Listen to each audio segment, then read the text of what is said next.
Con i contagi che aumentano in tutta la regione anche per l'alto numero di tamponi effettuati, il presidente Zaia rivolge il suo grazie a tutto il sistema regionale della sanità, specialmente a chi lavora nei reparti degli ospedali. Un ringraziamento veramente a tutto il mondo della sanità per questo sacrificio che sta facendo.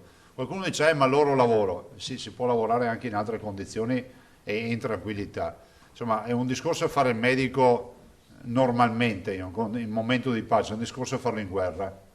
Ecco, loro sono chiamati in uno scenario da guerra. In seguito all'accordo nazionale coi medici di base e all'ordinanza regionale, Zaia annuncia poi l'imminente consegna del materiale per fare i tamponi. Oggi abbiamo predisposto l'invio, appena dovrebbero arrivarci a sera, 64.000 tamponi rapidi dal governo,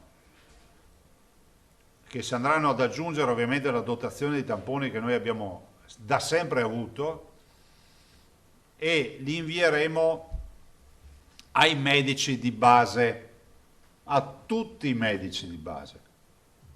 Li invieremo col principio dei vaccini, cioè mandiamo il kit.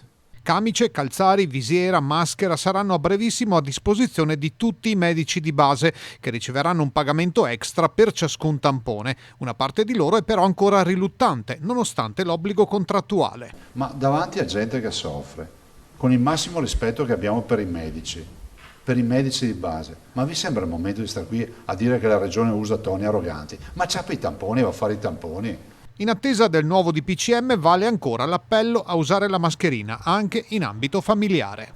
È una costrizione a portare una mascherina, ma veramente la preghiera che faccio, l'attenzione alla mascherina, in particolar modo nei contesti domestici, perché la stragrande maggioranza dei focolai hanno natura domestica.